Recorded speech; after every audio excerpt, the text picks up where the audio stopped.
Émission Betclic Elite numéro 2, très heureux de vous retrouver sur Sport en France pour parler basket français. Qui dit mois de décembre dit forcément All-Star Game. On reviendra très largement sur l'événement qui aura lieu le 29 décembre prochain. On parlera également de ce match entre Monaco et l'Asvel, victoire des Monégasques à la maison dans la revanche après ce match contre les Villeurbanais en Euroleague. Et puis nous aurons le privilège d'avoir deux invités, Yacouba Ouattara en Skype et puis Moustapha Sonko, la légende, qui sera avec nous. On présente les deux chroniqueurs, ils ont l'habitude maintenant d'être présents. D'abord Angelo Tsagarakis, comment ça va Angelo? Ça va très bien. On piaffait d'impatience avec mon collaborateur, mon collègue.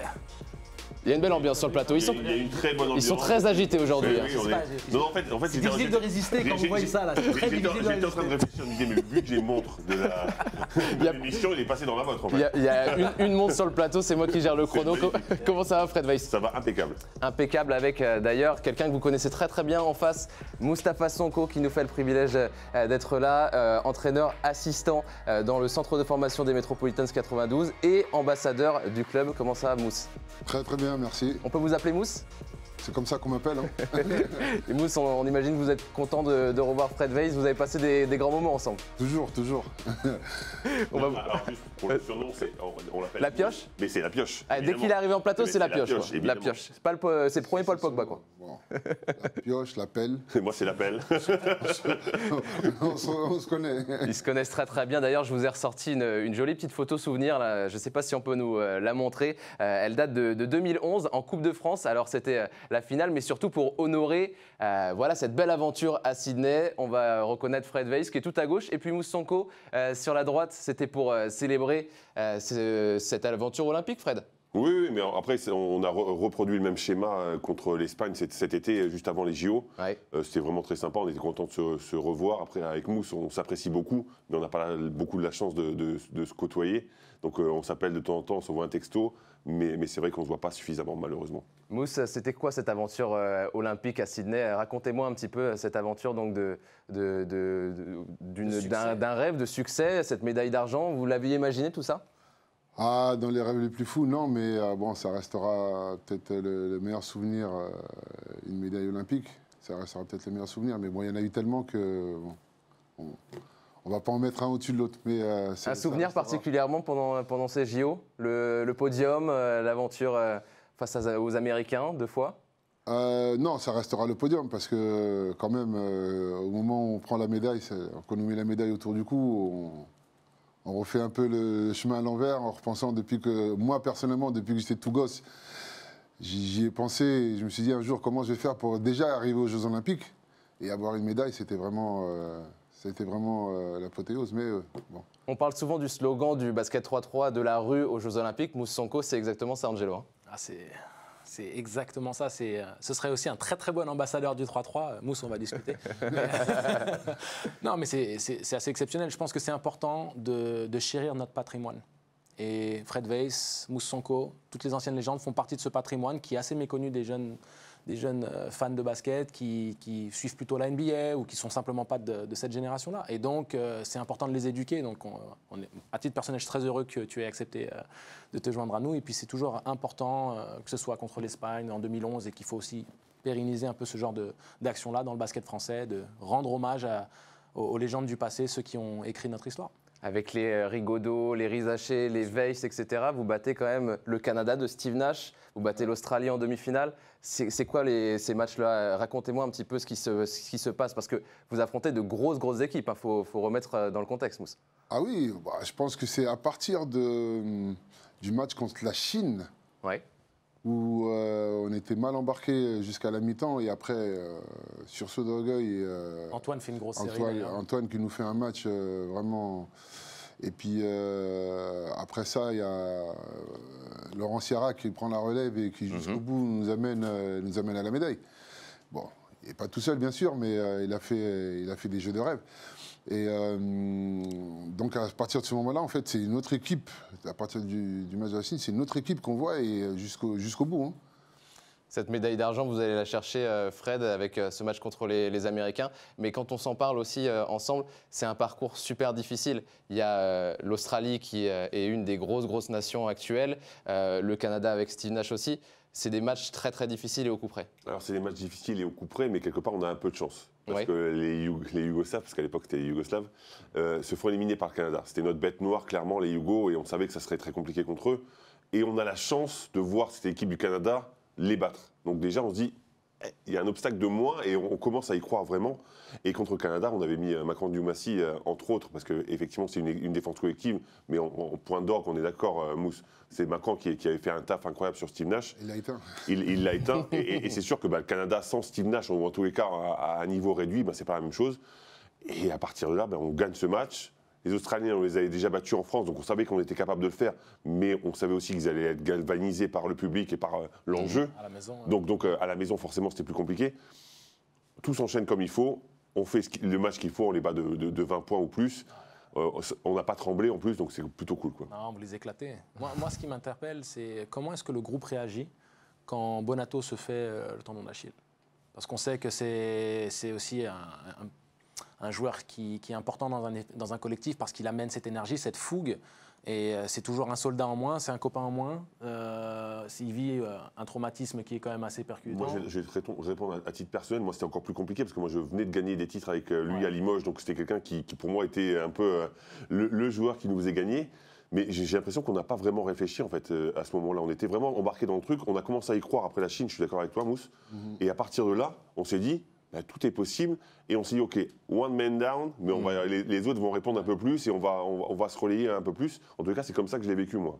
Ah oui, en plus, surtout que après ça, c'est pas des matchs qu'on gagne genre à l'arraché. C'est des matchs où on gagne facile contre les grosses équipes, hein, que ce soit le Canada, on joue l'Australie en Australie, ou on les explose aussi. Non, franchement, on était sur un nuage. Avec jusqu'au Marcher sur bout l'eau. la médaille d'argent contre les États-Unis, comme ce qu'on a vécu finalement en 2021. La plus belle médaille, c'est la vôtre?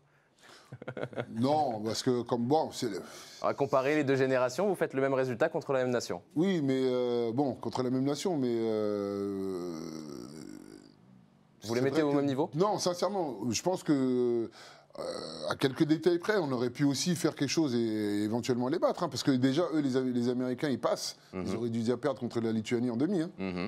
Et après, non, quand on voit aussi encore ce que les gars ont fait là contre les Américains, ils les battent en poule et ils passent encore à un détail près, mais vraiment un détail près à les battre en finale. Donc, je veux dire, toutes les médailles, elles sont belles.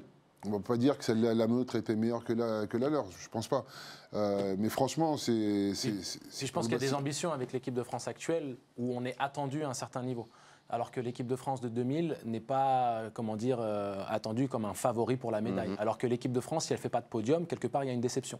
C'est un vrai candidat depuis maintenant une décennie pour le titre de champion d'Europe. C'est l'ambition avérée, assumée, et puis d'essayer de grandir et de continuer sur cette lignée. Il y a une médaille de bronze au championnat du monde, donc un podium aux Jeux Olympiques, c'était dans la continuité de tout ce qui avait été fait sur les 15 dernières années. Alors qu'en 2000... on n'est pas dans la même dynamique, il n'y a pas autant de succès continu qu'il y a eu sur cette génération-là. Et Même si vous ne me demandez pas, je vais vous répondre quand même. Allez-y, Fred. Alors pour moi, la meilleure médaille, c'est toujours la dernière, parce qu'on se rappelle toujours de la dernière et c'est comme ça que ça se passe. Sauf qu'il faut recontextualiser et effectivement, je te rejoins, en 2000, ce n'était pas prévu et ça faisait 56 ans que ce n'était pas arrivé. Donc quelque part, on a ce sentiment un petit peu d'avoir ouvert la voie Alors bien sûr, les Tony Parker ont accentué cette voie et ont encore plus contribué que nous, évidemment. Mais on a l'impression d'être un petit peu les précurseurs du fait de croire qu'on pouvait faire quelque chose, en fait. Non, Voilà, justement, simplement. c'est exactement ça que j'avais en tête. C'est que c'est un exploit, un réel exploit. Alors, on ne retire en rien, au contraire. Quelque part, on nourrit des regrets du fait qu'on n'ait pas réussi à ramener cette médaille d'or. Mais quand on regarde ce qui se passe en 2000 et l'épopée d'aller taper les locaux chez eux avec la manière, de taper les Canadiens qui ont sorti des Yougos, je veux dire, c'est magnifique. J'ai rarement autant vibré dans ma vie de jeune fan de basket qu'à me lever la nuit pour aller regarder les matchs des JO. Alors, de toute façon, je pense qu'on a tous vibré, Parce que franchement, c'était vraiment... C'est vraiment bien ce qu'ils ont fait. Vraiment. Et votre médaille d'argent, Mousse, elle est dans votre palmarès. Justement, pour les plus jeunes d'entre vous qui nous regardent et qui ne connaissent pas peut-être le palmarès de Mousse Sonko, on vous a concocté ses titres, tout simplement, avec également ses apparitions au All-Star Game. 93 sélections avec l'équipe de France. C'est un joli palmarès, Mousse. Aujourd'hui, vous êtes beaucoup plus dans le basket actuel. Vous avez aussi la possibilité de comparer un petit peu les époques. Est-ce que pour vous, le basket français a évolué par rapport à votre génération? Ah ben c'est clair. Avec le temps, ça évolue tout le temps. Aujourd'hui, on voit, c'est beaucoup plus athlétique que l'époque. Ça va beaucoup plus vite. Oui, mais est-ce que ça joue mieux? Parce que concrètement, que ça soit plus athlétique, enfin, celui qui dirait le contraire, pour moi, c'est un idiot. Mais est-ce que ça joue mieux au basket? Je me pose la question. De mon point de vue, on a plus de joueurs de talent. On a énormément de joueurs de talent. Franchement, il faut dire. Mais basketement parlant, c'est vraiment différent. C'est un autre basket. C'est pas ce qu'on a connu, nous, à l'époque. Donc, basketement parlant, je pense que on perd en qualité. À part quand on regarde vraiment sur l'Euroleague et tout ça. Sur l'intelligence de jeu, sur le déplacement. Quand on regarde sur l'Euroleague, on se retrouve plus ou moins parce que ça joue vraiment au basket. Tu penses que les jeunes et même les joueurs de manière globale, ça soit plus sur leur talent et sur leurs acquis que sur une réelle lecture du jeu et même une construction collective? Le fait qu'on soit beaucoup plus athlétique que l'époque fait qu'on perd justement en qualité basket. Et justement, on a récupéré, pour moi, on a perdu un peu en basket, mais athlétiquement et en puissance, en physique, tout, on a passé à 2-3 levels au-dessus. Ouais. Mais bon, je pense peut-être qu'on n'a peut-être pas perdu en basket, mais bon, au moins on stagne sur le niveau basket. Et c'est ce qui fait encore un peu la différence, je pense, souvent quand on rencontre des équipes comme l'Espagne. Donc, on a énormément de mal à les jouer. La culture basket. Ce qui est paradoxal, parce qu'effectivement, les Espagnols, physiquement, sont quand même plutôt un temps en dessous de nous. Ouais. Et c'est vrai qu'on a du mal à les jouer parce que ça joue au basket. Tellement basket que. Voilà. Et parce que, bon, athlétiquement, on est au-dessus. Faut dire c'est quand même dans toutes les catégories jeunes, les équipes de France, que ce soit les U16, les U18, les U19 qui font médaille d'argent et qui auraient dû taper les États-Unis à peu de choses près également. Une fois de plus, on nous envie nos talents athlétiques, on nous envie nos potentiels, mais. Moi, ce qui me désole un petit peu, c'est qu'au niveau des fondamentaux, ça driblote bien, mais au niveau du shoot, quand on compare aux autres nations européennes, une fois de plus, on est vraiment en retrait. Et c'est ça qui... Ouais. Moi, aussi comme je travaille aussi maintenant avec les gamins, je vois qu'il y a beaucoup de lacunes. Ouais. Basketement parlant. Justement, j'allais y venir. Mousse, vous êtes désormais assistant chez les Espoirs de Boulogne-le-Valois, même au centre de formation. Vous avez les jeunes très proches de vous au quotidien. Qu'est-ce qui vous a amené vers le coaching, justement, actuellement? Alors, moi, j'étais rentré au Sénégal après, pendant longtemps. Et sincèrement, j'avais beaucoup déconnecté du basket, malgré que j'y étais toujours dans le milieu, mais j'avais beaucoup déconnecté. Et le fait de revenir et de vouloir m'investir justement auprès des jeunes, vraiment auprès des jeunes et retransmettre un peu le savoir, un peu tout ce que j'ai connu. Ça vous plaît, ça, de transmettre au quotidien? Voilà, exactement.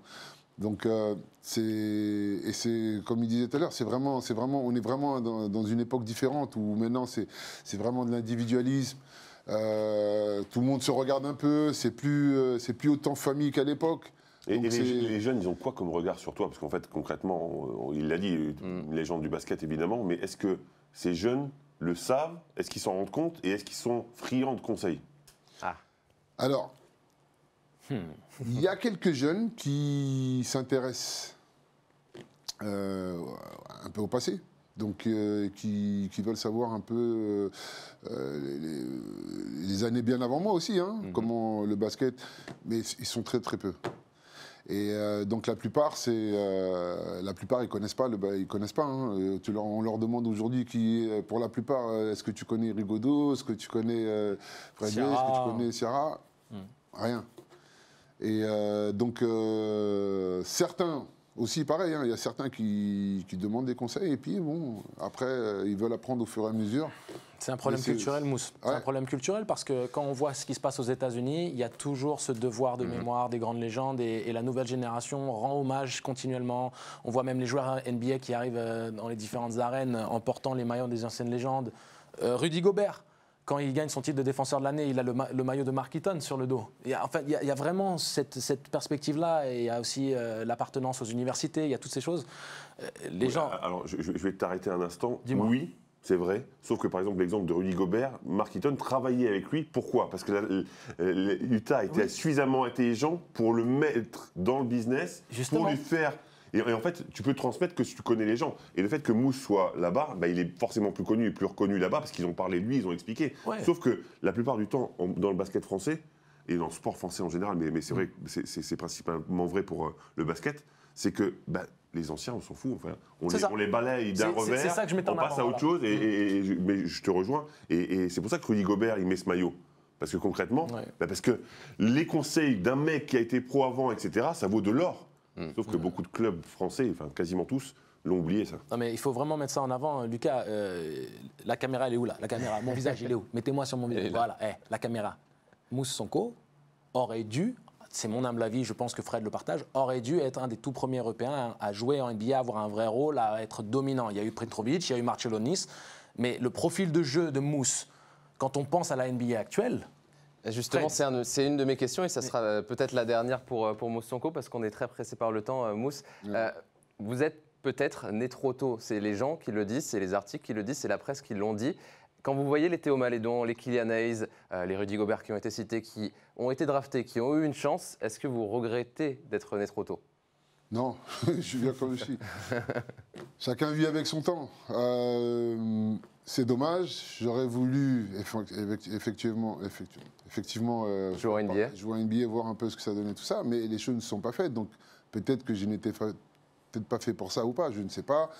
Mais je regrette rien de ce que j'ai fait dans ma carrière. C'est vrai que c'est dommage, mais c'est la vie. Hein, il n'y a jamais eu de contact avec la NBA, des essais, des choses comme ça? Il y en a eu. Oui, il y en a eu. Ça a été, j'étais à plus qu'à 2 doigts de signer, mais qu'est-ce qu'on vous disait à chaque fois du coup?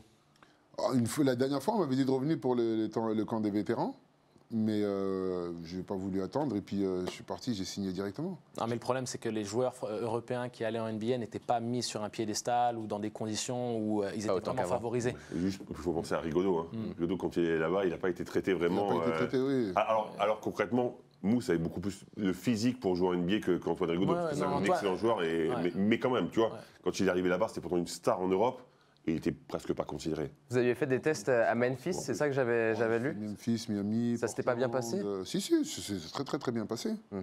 Mais les choses ne sont pas faites. Mais tu sais, il faut avoir, entre guillemets, le courage de donner à un Européen un rôle prépondérant. Et à cette époque-là, c'était très compliqué. Je vais remercier Mousse Sonko de m'avoir accompagné. En tout cas, merci beaucoup. Et on vous souhaite une très très belle saison. La pioche, exactement, avec les Metropolitans 92. Si on n'explique pas pourquoi c'est un truc, c'est une private joke, ça. La pioche, mais en tous les cas, tout le monde l'appelle comme ça. C'est comme ça. Et messieurs, à l'approche du All-Star Game, on va vous proposer quelques actions. C'est la première pour une fois, c'est pour moi. C'est Elie Okobo qui va se présenter à la table des All-Stars, évidemment. Elie Okobo, c'était contre Paris, contre Ryan Boatwright. Incroyable. Oh là, attention. Décidément, c'est une patinoire. Et Elie Okobo qui finit, qui sanctionne. Oh là, et le regard vers la foule. Il y a une ambiance à Paris, messieurs, dames, électrique. Ça donne une ambiance et Boatwright, comme on dit chez les Américains, on the skates. Le All-Star Game de retour le 29 décembre prochain et Elie Okobo a été choisi pour le public. Le choix du public s'est tourné vers Elie Okobo. C'est logique, Angelo? J'ai envie de dire qui n'aurait pas choisi Elie Okobo à ce stade la compétition et puis même son profil, sa saison, ce qu'il fait en Euroleague. Je veux dire, c'est un des meilleurs ambassadeurs qu'on puisse avoir de la Betclic Elite et du basket français. Donc, choix plus que logique et heureusement que le public pousse derrière pour justement valider tout ce que nous, on sait dans le microcosme du basket. Ouais, très impressionnant. Fred, c'est pour vous le meilleur joueur actuel en Europe ou pas? Il y a le débat, hein, il est meilleur marqueur, on le rappelle, d'Euroleague. C'est difficile, il y a quand même beaucoup de niveaux en Europe, mais en tous les cas, ce qu'il fait, c'est assez impressionnant. Il doit être meilleur marqueur en Euroleague actuellement, c'est assez incroyable. Le mec est bon au basket, il est smooth, il est beau. Honnêtement, comment ne pas voter pour lui? Je suis complètement d'accord. Regardez, ça c'est la facilité. Il a fait de grandes choses hein. Contre Paris. On était ensemble, Angelo. Ah oui, il l'a prouvé. On avait vraiment la chance de pouvoir couvrir cette affiche sur place. L'ambiance était vraiment électrique, le niveau de jeu très élevé. Les deux équipes ont répondu présent. D'ailleurs, Wembanyama était sorti un peu de sa boîte après un début de saison compliqué. Il avait enfin trouvé un peu le chemin des filets. Il y avait eu tout pour faire une parfaite promotion du basket français. Et avant de vous dévoiler les équipes pour ce All-Star Game, l'équipe française et l'équipe étrangère, on vous a préparé le teaser évidemment de la LNB pour voir ce qui vous attend le 29 décembre prochain.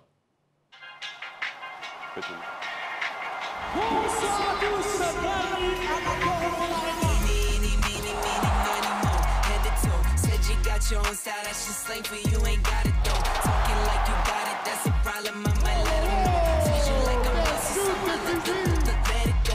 Eeny, money, mo. Hit the two, said you got your own style, that's just slang for you, ain't got it though. Talking like you got it, that's a problem, I might let them know. Treat you like a mouse, so let it go. Talking like you got it, that's a problem, I might let them know. Treat you like a mouse, so let it go.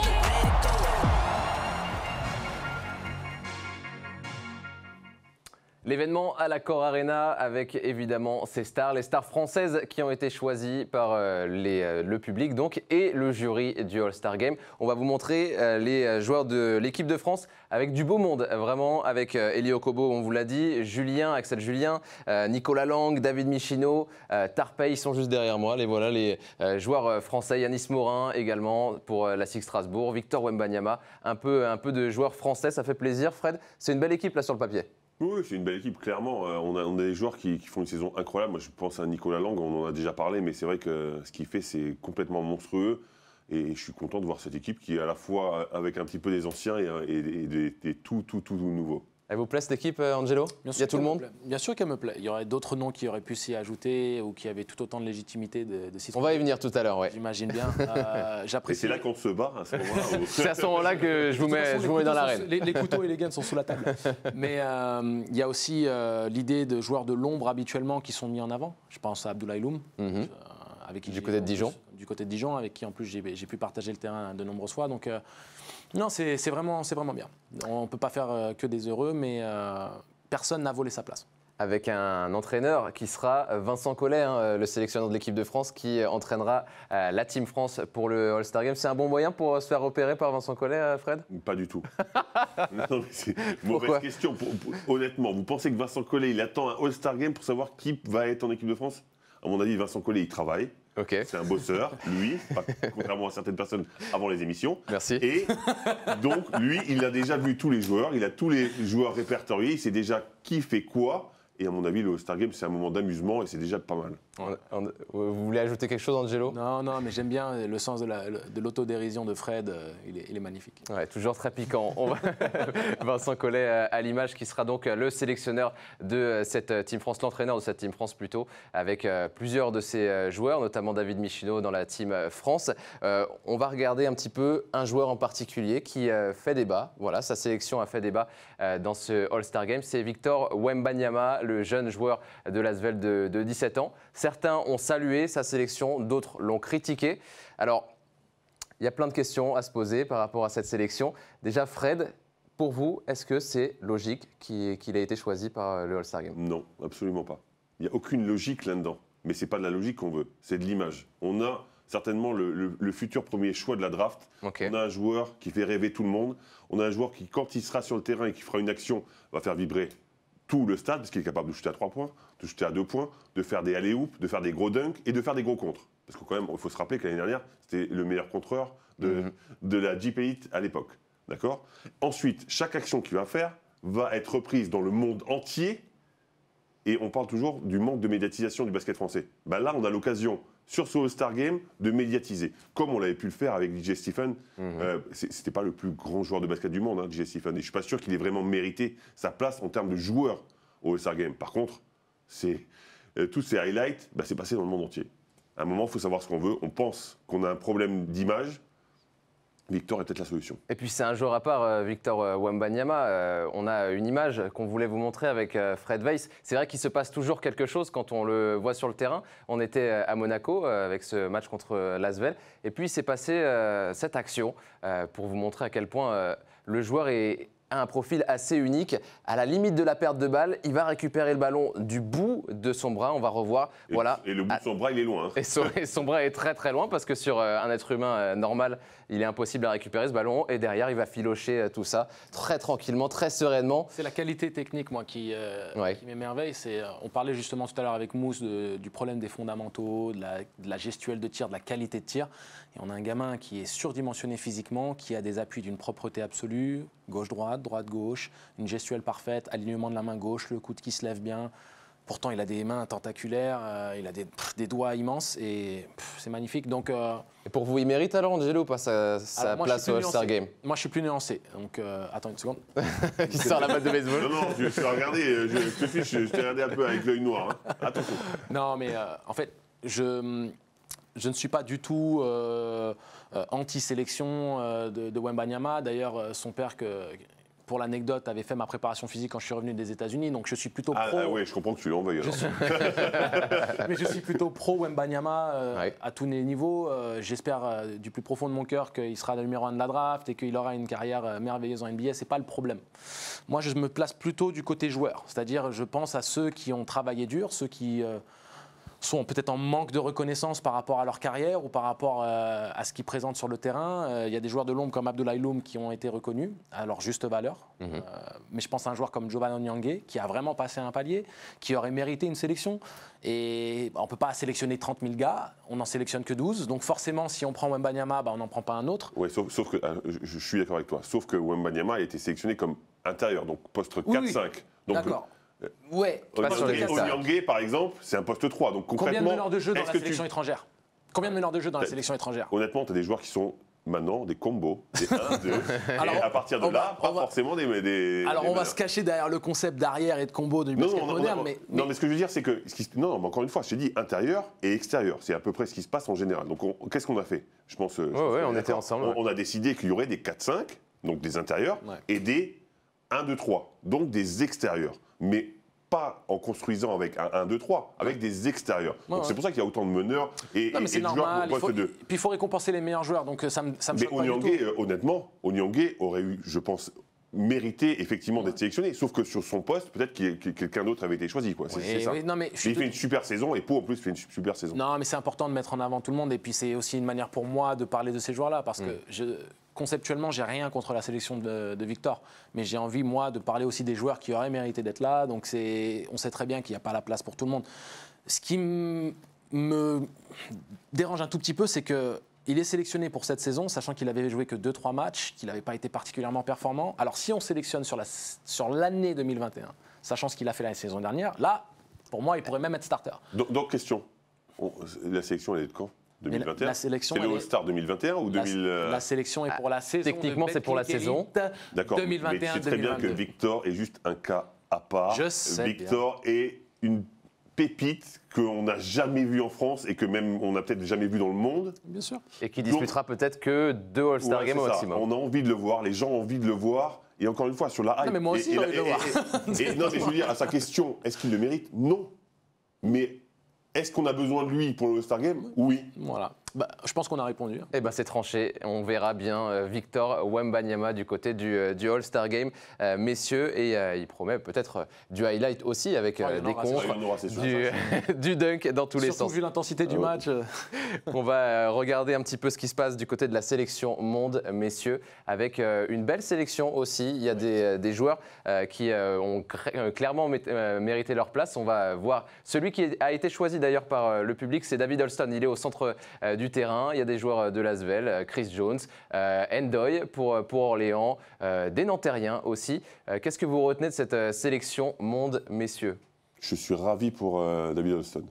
Oui. Il a été choisi par le public parce que continuité, le mec est dans le même club depuis longtemps, il travaille bien. C'est un format de poche, donc c'est intéressant aussi parce que les jeunes peuvent s'identifier à lui. Il a un caractère de cochon et j'adore ça parce qu'il est toujours dans le trash talk. Et lui aussi, il va faire des actions d'éclat. Alors lui, il ne va pas faire des gros dunks, mais par contre, il va faire des actions d'éclat et ça va être le leader incontesté de cette équipe. Toujours le chouchou du public, David Holston, et puis même leader sur le terrain. Bien sûr, format de poche, leader. Shanta Rogers, ça te rappelle quelqu'un? Ouais, c'est bien sûr. Voilà. Donc pour ceux qui ne connaissent pas, faites vos devoirs. YouTube sera votre meilleur ami. Mais c'est exactement ça. C'est joueur emblématique, charismatique, et puis surtout qui est dantesque depuis le début de la saison. On en avait souvent parlé, hein, on avait fait un peu le bilan, on disait Dijon, Holston a besoin d'aide, et naturellement il a élevé son niveau de jeu, et qu'il soit reconnu par le grand public. Je pense que la finale de la Leaders Cup a aussi beaucoup aidé à mettre en lumière, parce que Dijon, c'est pas forcément le marché en France qui sera le plus connu. À part pour la moutarde, c'est vrai que c'est moins connu pour le basket. Exactement. Enfin, nous, on connaît en tant que spécialiste, parce qu'on sait qu'il travaille bien depuis longtemps. Voilà. Mais c'est vrai que quand on demande aux gens, c'est pas la ville que tu cites en premier. Mais c'est une très bonne chose. Dans la sélection, les gars, il y aura aussi 3 Nantériens. D'ailleurs, ils ont présenté leur maillot au public de Nanterre, leur maillot de All-Star. Wimbush, Horton, Nick Johnson. C'est mérité aussi d'avoir 3 Nantériens qui ne sont pas dans le top 5 de Betclic Elite. Vous êtes plutôt modéré là-dessus. Je peux commencer. Fred. Je peux commencer avec un grand plaisir. Comment ne pas mettre des mecs qui ont des stats comme les... Elles sont dingues, hein, Elles leurs sont stats. absolument folles. Chris Horton, je rappelle quand même que qu'il a été sélectionné, il était quasiment à 28 d'évaluation. Alors oui, avec peu de matchs, mais c'est vrai que Nanterre est une équipe qui ne fait pas énormément tourner. Ils ont un gros 5 majeur, et après, ça joue un peu moins sur le côté. Donc, ils ont beaucoup de temps de jeu. Alors oui, on pourrait considérer que leur équipe ne fonctionne pas merveilleusement bien. Alors, bien que je crois qu'ils soient quand même dans les playoffs actuellement. Mais Ouais, ils sont 8e, ouais. c'est pas merveilleux, d'accord? Oui, mais ils sont quand même 8e d'une part, et les mecs, ils font des chiffres. Et Wimbush, là, je peux te dire qu'en plus, il va te faire un petit peu de showtime. Hein. Ouais, en fait, tu vois, là où d'un côté je dis non, il ne mérite pas d'avoir 3 joueurs, mais d'un autre côté, pour moi, ce ne sont même plus des joueurs de Nanterre, ce sont des joueurs qui sont assez connus et reconnus de notre championnat. Johnson est déjà venu, il a été performant à Nanterre, Wimbush crève l'écran, et Horton est un gros CV du championnat. Et comme les mecs sont hyper performants, et que je suis partisan de récompenser les meilleurs joueurs, et ils font partie de ces meilleurs joueurs. Donc c'est vrai qu'on peut être, entre guillemets, à l'encontre, opposé du fait que, par exemple, Monaco n'est qu'un seul joueur. Ah bah j'allais y venir. Eh ben, Yacouba Ouattara j'ai une réponse assez simple par rapport à ça. Aucun, on le rappelle, hein, les gars. Pourquoi? Parce qu'ils jouent au maximum 20 minutes à Monaco. Donc forcément, ils vont faire des moins grosses stats que quelqu'un qui joue 35. Donc la faute à Pas surtout Mitrovic. si le joueur est bon. La faute Non, à Mitrovic. Non. La faute à l'effectif pléthorique. D'accord. À un moment, quand tu es une équipe d'Euroleague, Ouais. eh ben, tu as un effectif d'Euroleague. Et donc, les mecs sont tous très bons. Sauf que si tu regardes les statistiques, et c'est ce qu'on regarde quand on regarde un All-Star Game, et quand on choisit surtout pour un All-Star Game, ben, statistiquement, forcément, leurs statistiques sont plus basses qu'une équipe de Nanterre, comme on le disait au départ, qui ne fait pas autant tourner et qui a un gros 5 majeur. Il faut rappeler que Yacouba Ouattara a été pris dans la sélection France, mais aucun n'a été pris dans la sélection monde chez Monaco. Et bien sûr, est-ce qu'ils ont le talent? Mais on ne peut pas récompenser Mike James qui a fait 2 matchs de Betclic en étant correct sans plus. Dante Hall n'a pas énormément de minutes pour faire des statistiques. On va pas se mentir, le cas Mike James est venu sur le tapis.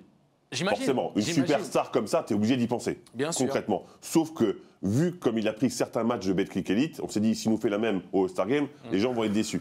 Donc on a préféré Moi, voir c'était des... plus Moti Younas. Moi, c'était plus Moti Younas qui pose question parce que Vous auriez aimé voir Moti Jonas au All-Star Game. j'ai eu l'opportunité de commenter 4 matchs de Monaco depuis le début de la saison sur LNB TV. Donc, Moti Younas systématiquement dans le 5, systématiquement performant.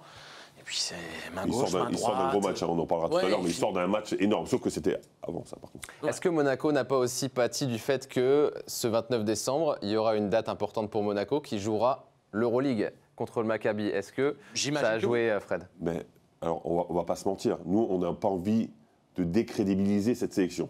Donc, on peut pas dire, on va choisir plein de mecs de Monaco, ou de l'Asvel d'ailleurs, parce que ça risque d'être compliqué aussi pour l'Asvel. On va choisir plein, sachant qu'il y a une forte probabilité qu'ils ne viennent pas. Ouais. C'est décrédibiliser cette sélection, pour moi. Donc, je pense que forcément, dans nos têtes, à un moment, ça a influé, bien sûr. Et puis à un moment donné, il y a une réelle cohérence. On récompense des joueurs qui sont performants, qui sont pleinement investis dans le championnat.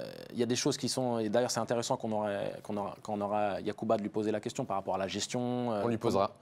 Comment l'investissement des mecs se gère par rapport au fait est-ce qu'on joue en Betclic, est-ce qu'on joue en Euroleague et autres, mais ça c'est un autre débat.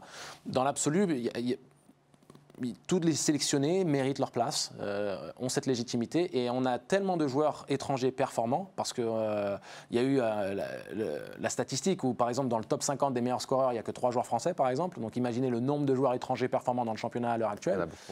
Il n'y a que 12 spots pour un All-Star. Tu pouvais arrêter ta phrase, on a beaucoup de joueurs étrangers.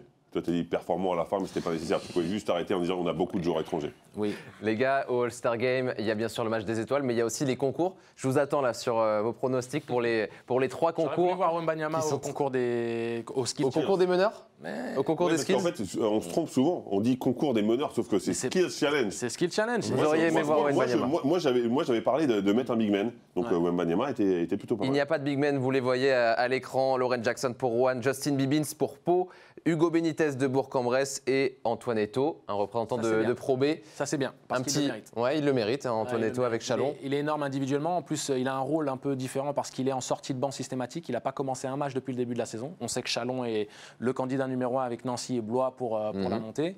Et il est meilleur marqueur, meilleur passeur de l'équipe en sortant du banc chaque week-end. Donc un rôle de leadership, d'ancien. Et c'est très bien que la Pro B soit représentée. Un pronostic, Angelo, pour le concours? Allez, je vais aller avec le copain, Antoine. Antoine Eto'o. Moi, j'ai envie de dire Antoine, bien sûr, parce que c'est charismatique, c'est un mec génial, enfin, tout le monde l'adore, on ne peut que l'aimer, parce que justement, il a la gouaille, etc. Mais Bibbins, c'est beaucoup plus petit, et je pense que c'est plus un truc pour les petits. Plus rapide. Bibbins Eh ben moi, une petite pièce. Faut mettre son tir. Hein. Sur Hugo Benitez, moi. Je vais sur Hugo Benitez pour la GL Bourg. Voilà. Ferrero Rocher au gagnant. Le concours à 3 points. Le concours à 3 points. Boîte, hein, On va regarder les candidats au concours à 3 points, messieurs, avec du beau monde aussi. Hein. Il y a une vraie adresse sur le parquet de prévu le 29 décembre prochain. On a bien sûr Nicolas Lang, le français de cette sélection pour Limoges, Brandon Jefferson pour Pau, Keith Hansby de Boulogne-le-Valois et Chris Warren, le meilleur marqueur de Betclic Elite, qui est bien là pour la compétition. Fred, un petit mot sur les participants et un. Oui, il va y avoir du niveau, clairement. Et puis Nicolas Lang va tous les écraser. Nicolas Lang. Bien sûr. Angelo. Ouais, si Nicolas met son premier tir, c'est terminé. Et ben voilà, c'est Nicolas Lang. Attention, faut en mettre plusieurs. Hein. Il y a une finale aussi à jouer derrière. S'il met un seul tir, apparemment, d'après. C'est gagné. Non, j'ai dit s'il met son S'il lance premier sa tir. série, quoi. Non, parce qu'il met son premier tir, il est calé, c'est terminé. Il est, c'est un métronome là. C'est une machine. Donc, si il pourrait, les autres concurrents pourraient espérer qu'il ait un petit dérèglement, qu'il ait, je sais pas, les lumières, peu importe, qu'il fasse que. Ils se mettent un peu en difficulté au début, mais s'il met son premier tir et qu'il est réglé, bye bye. Ok, Nicolas Lang pour vous. Je vais aller sur Chris Warren parce qu'il est vraiment indécent depuis le début de saison, sur son adresse extérieure notamment. Ouais, mais streaky. Il est streaky, mais on peut le tenter. Il vient de mettre 33 points avec Orléans contre le MSB. Le concours de dunk, et attention, ça va envoyer, il y a de la jeunesse en plus, il y a de la pépite dans l'air, avec notamment Juan Bégarin pour Paris, qui est également au match des étoiles, avec Ismaël Kamagaté, il faut le rappeler, pour les Parisiens. Tom Wimbush de Nanterre, Johan Makundo de Cholet, et un autre joueur de Pro B, c'est Dylan Afomama pour Tours. Yes, Dylan. C'est pas mal ça. C'est très bien. Dylan, c'est un phénomène athlétique, un bestiace là, mais je vais avec Wimbush. Wimbush.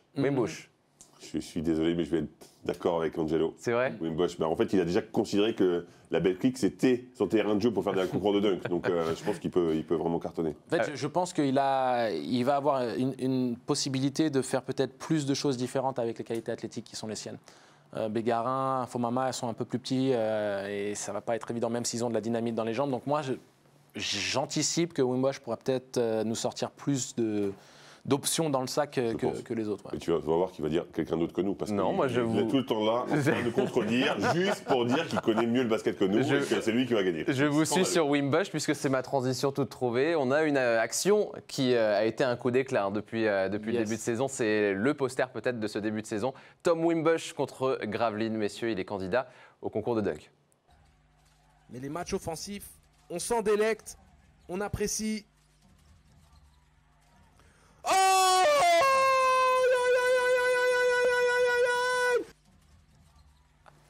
Merci pour le cri. Et c'était bien Angelo au commentaire. C'était donc Tom Wimbush qui. Pris pour Tarzan. Il y avait Tarzan. Et d'ailleurs, il a fait un 360 aussi dans ce même match. Deux gros dunks qui prévoient un très très joli concours du côté de l'Accor Arena. Messieurs, on va revenir sur la Betclic Elite tout court avec un joli match qu'on a eu la chance de commenter avec Fred Weiss du côté de Monaco. La victoire des Monégasques, Fred contre Villeurbanne, c'était un peu l'acte 2 puisque 11 jours auparavant, ils avaient affronté la même équipe au même endroit en Euroleague. Défaite dans un premier temps, victoire de Monaco dans un deuxième. dans exactement les mêmes conditions. Hein. Concrètement, ça se joue quasiment la même chose sur le temps qui reste. Même score. Même score. Ouais. Possession pour Asvel, donc c'était assez incroyable. Et ben, je peux vous dire que ça faisait longtemps que je n'avais pas pris autant de plaisir parce qu'on était proche. En plus, à Monaco, on est proche quand on sur le terrain. Et on voyait vraiment l'impact physique. Et là, tu te rends compte que physiquement, les deux équipes, là, ça tape. Vraiment. Score final 84-82 pour Monaco. Ça a tenu toutes ses promesses, Angelo, ce match? Oui, complètement. Je pense que ce sont deux équipes qui sont formatées pour le très très haut niveau, qui ont de la profondeur, qui ont du talent, qui ont tout ce qu'il faut. Alors oui, il y a eu, ils ont levé le pied un petit peu en Euroleague. Je pense que c'est aussi ce sont des équipes inexpérimentées à ce niveau par rapport à la gestion des joueurs et de pianoter correctement.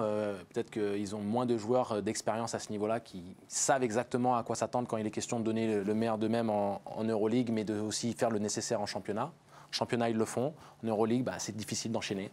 Mais c'est deux titans, tout simplement. Ils vont beaucoup s'affronter cette saison, ça fait déjà 2 fois. Ils vont s'affronter 2 fois en Euroleague au total, 2 fois en championnat. C'est une rivalité qui est en train de naître ou pas, Fred Weiss?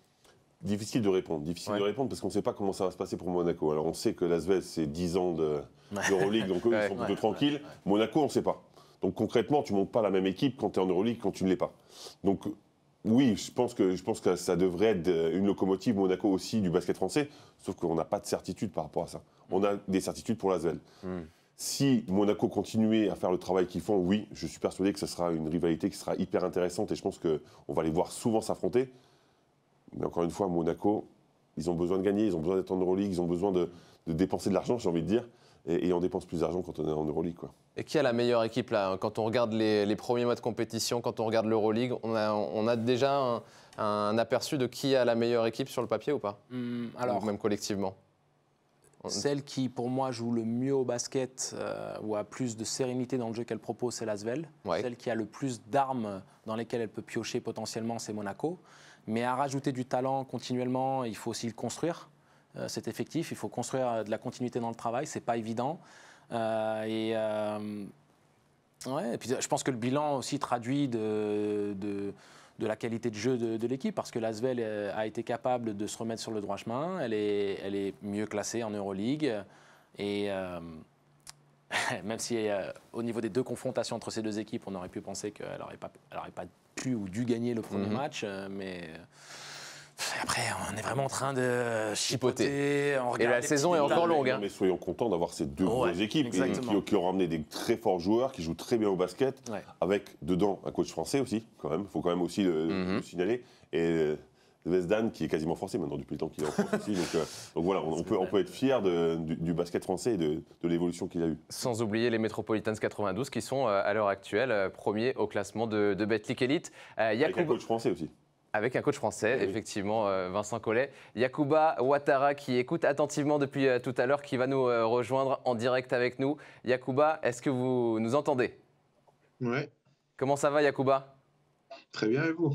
Très très heureux de vous avoir en direct avec nous depuis Monaco. Déjà, on parlait du match là entre Monaco et l'Asvel. Vous étiez prévu sur la feuille de match. Pourquoi vous n'avez pas joué, ça va? En fait, je me suis fait un petit décollement de la peau névrose au match contre Chalon-Reims. Ok. Donc voilà, c'est pas grand-chose. Mais j'ai quand même 7 jours d'arrêt, donc quand même. Je pensais reprendre pour Strasbourg. Mais à voir, il faut contrôler et voir comment ça évolue. Ouais, se soigner surtout impérativement, Yacouba. On parlait de la rivalité avec Fred et Angelo, la rivalité qui est en train de naître petit à petit. Vous êtes d'accord, vous qui avez le regard entre les 2 équipes, là, de cette rivalité qui est potentiellement intéressante entre les deux clubs? Pour moi, la rivalité, elle existe depuis que Monaco elle Elle est dans l'élite. Hein. Ok. L'Asvel, ça a toujours été un peu l'équipe contre qui on a toujours un peu buté et où les matchs ont toujours été sont différents des autres matchs. Ouais, et puis en plus, on sait que Monaco ambitionne de gagner tous les trophées au même titre que l'Asvel, donc forcément, c'est certain que cette rivalité, elle est innée quelque part. En tout cas, ça fait plaisir de te voir, Yacouba. On voit à l'écran. Ouais, t'es juste un poil trop près de l'écran. Ça me fait plaisir de te voir, mais si tu recules un petit peu, c'est encore mieux. Comme ça. Voilà, c'est mieux. C'est parfait, Yacouba. Regardez la joie communicative quand on voit ce regard, ce sourire. Oh là là. Moi, Yacouba, j'ai une petite question pour toi. Effectif pléthorique, et maintenant, coach doit pianoter entre les différents joueurs pour pouvoir garder le rythme de certains, selon aussi les règles et les limites de joueurs étrangers. Trouver la bonne alchimie, le bon équilibre. Comment est-ce que, au sein de l'effectif, on gère le mental des mecs dans leur investissement par rapport au fait que certains sont clairement identifiés Euroleague, d'autres pianotent entre les deux, d'autres sont peut-être que plus Betclic. Je pense à Armel Traoré notamment, où c'est en Betclic qu'il a l'opportunité de trouver quelques minutes. Comment est-ce que c'est géré ça, la psychologie des joueurs avec un effectif aussi dense? En tous les cas, avant même le début de saison, tu sais que ça va être compliqué par rapport à ça, parce que 16 joueurs, on sait que tout le monde ne va pas jouer tous les matchs. Après, l'avantage, c'est qu'il y a énormément de matchs sur la saison, donc on sait qu'à un moment donné, tout le monde aura son opportunité. C'est juste arriver à être prêt et pouvoir produire le bon basket au bon moment. Après, le reste, tu vois, en tant que joueur, tu le contrôles pas, donc c'est vraiment être toi personnellement prêt, et le reste, tu fais tu fais avec ce qu'on te donne. Fred? Moi, j'ai une question par rapport au dernier match, enfin 2 questions par rapport au dernier match. La première, c'était quoi les mots de coach Z? C'est plus simple, je trouvais que c'était plus simple de dire comme ça. Zvezdan. De Zvezdan, après le match, parce que justement, ça avait été un petit peu tendu. Il avait quoi, Rob Gray? Parce qu'il allait 3-4 fois aux toilettes. Alors, est-ce qu'il avait un problème gastrique? Très bonne question, tu vois, je ne vais pas poser, j'aurais dû. Parce que même nous, sur le banc, on s'est dit, qu'est-ce qui lui arrive? Mais bon. Ouais, peut-être que ça passait pas. Hein. Et Zvezdan, blague à part, Zvezdan, qu'est-ce qu'il a dit après le match? Parce que vous êtes retrouvé dans la même situation que le match que vous avez perdu il y a 11 jours. Est-ce qu'il a eu des mots particuliers ou non? Il a dit ouais, bien joué, c'est cool. Il n'est pas revenu sur le premier match. Par contre, il était content du fait qu'on gagne le match, parce que forcément, c'est l'Asvel, c'est pas un match facile. En plus de ça, on était pas mal diminué. En fait, c'est un peu... les rôles se sont un peu inversés, parce que l'Asvel, au premier match, quand l'Euroleague, ils sont arrivés, ils étaient pareil, 9 joueurs pro, je crois. Et là, sur ce match-là, c'était nous qui étions diminués, et eux qui retrouvaient leur effectif au complet. Donc, ouais, les rôles sont un peu inversés. Zvezdan, pour lui, il était vraiment content, parce que, notamment défensivement, où on n'a rien lâché, on a su se battre, où on a montré des meilleures choses, même si le score reste encore assez élevé. Il y a eu des belles choses de montrer quand même, par rapport à certains matchs précédents. En tout cas, vous, personnellement, Yacouba, juste avant votre petite blessure, vous êtes plutôt en forme. On a noté 3 très bons matchs, 2 en Betclic Elite, 1 en Euroleague. Les statistiques de Yacouba, là, sur les 3 derniers matchs, 23 points, notamment contre Cholet, 13 points contre le Champagne Basket, et puis 15 contre Fenerbahçe. On sent que vous vous épanouissez dans un groupe de stars, Yacouba. Ouais, notamment sur les derniers matchs, là, j'arrive à prendre un peu plus de rythme, à me retrouver un peu plus dans le jeu de l'équipe, chose qui au début n'était pas forcément facile. Offensivement, la balle elle tournait pas trop. Là, on a c'est un peu différent par rapport à tout ça. On joue un peu mieux ensemble. Puis voilà. Enfin, mon rôle avant tout était défensif et est défensif. Mais en attaque, je prends ce qu'on me donne. Ouais, ce qui vous donne aussi... Sur les derniers matchs, j'ai eu beaucoup plus d'opportunités que précédemment. Est-ce qui vous donne aussi une place dans le All-Star Game? Ça vous fait forcément plaisir, Yacouba, quand vous avez appris la nouvelle? Vous y attendiez ou pas? Honnêtement, non. Honnêtement, je ne m'y attendais pas du tout. Non, j'étais très content. Ça fait toujours plaisir d'être dans le All-Star.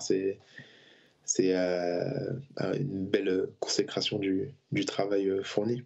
Et on en parlait avec nos deux chroniqueurs tout à l'heure. On sait que le 29 décembre prochain, il y aura un match en Euroleague contre le Maccabi. Est-ce que votre club a communiqué par rapport à ça? Est-ce qu'il vous a donné une consigne que vous alliez pouvoir être libéré ou au contraire ne pas pouvoir participer au All-Star Game? Rien d'officiel, mais dans tous les cas, je pense que je suis obligé de participer parce que sinon il y aurait des sanctions. C'est vrai. C'est-à-dire? Éviter. Bah, il me semble que si on joue pas, on risque d'être comment dire, Suspendu. Suspendu? suspendu. Ça serait des sanctions de la LNB alors, qui vous... Ouais. Pas de Monaco? Non, pas du tout. Bon, bah, on devrait vous revoir, en tout cas très rapidement, du côté de Paris le 29 décembre. On parlait un petit peu des stars tout à l'heure. C'est quoi de jouer au quotidien avec un Mike James, son caractère, sa personnalité, son travail? C'est quoi le quotidien avec un joueur comme ça? Bah, c'est cool hein, de jouer avec un gars comme ça. C'est un des meilleurs joueurs d'Europe. Il a un talent incroyable. Ça, je pense que je vous apprends rien. Mais non, sincèrement, c'est. Enfin, moi, je kiffe. Angelo? Moi, il y a deux choses sur lesquelles j'ai envie de rebondir, Yak. À un moment donné, quand vous jouez avec Mike, vous jouez d'une certaine manière. On sait que c'est un joueur qui monopolise le ballon. Pas qu'il est individualiste, mais c'est le créateur. Tout découle de lui quand il est sur le terrain. Et en Betclic, vous jouez donc sans lui. Les cartes sont redistribuées et on voit les arrières et les créateurs peut-être pas forcément dans le doute, mais en manque de repères. Et on voit souvent coach assez impatient, c'est-à-dire qu'on voit le petit Demaïs Balou qui enchaîne 2 erreurs, boum, dehors. Rob Gray, t'es pas dedans, allez, boum, dehors. Paris Lee. Paris Lee. Alors Paris Lee, c'est peut-être le plus régulier dans tout ça. Il fait un très très bon match là. Contre Champagne Basket. Ouais, contre Champagne Basket, dernier match que j'ai commenté. Et en fait, moi, je peux en attester parce que la majorité du temps sur la NBTV, c'est moi qui commande vos matchs. Et donc, je vois ce qui se passe beaucoup plus en Betclic. Et donc, à ce moment-là, je me dis, est-ce qu'à un moment donné, même si c'est important pour une équipe de savoir et d'apprendre à gérer un effectif pléthorique, toutes les équipes d'Euroleague le font, est-ce qu'avec 16 joueurs, et en sachant que vous jouez d'une certaine manière avec Mike, mais vous jouez d'une autre manière quand il n'est pas là, est-ce que c'est pas ça aussi qui vous met en difficulté pour trouver vos marques et trouver vos repères en sachant que vous devez jongler sur les deux championnats? Bah, c'est sûr que ça rajoute de la difficulté, mais je dirais qu'il n'y a pas que Mike, parce qu'on est 16 joueurs et souvent l'effectif il change.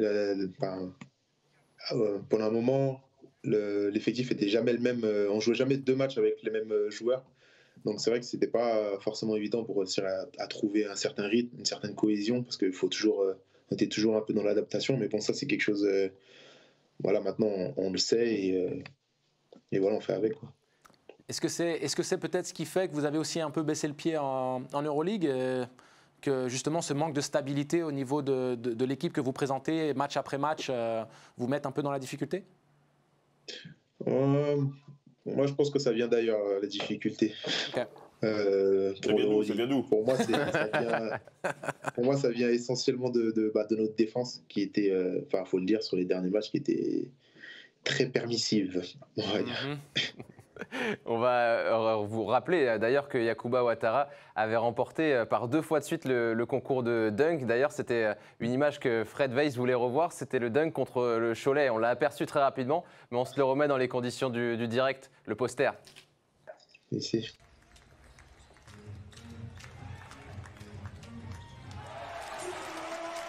Gros dunk. Très gros dunk. J'aime bien, moi aussi, je kiffe, comme tu dirais. Yacouba, gros dunk, énorme ça, c'était pas mal. Ouais. Non, il va dire c'est basique, il va dire non, c'est une journée normale au bureau. Non, écoute, j'ai vu le chemin s'ouvrir devant moi, j'ai été étonné qu'il n'y ait personne, donc j'ai pas hésité.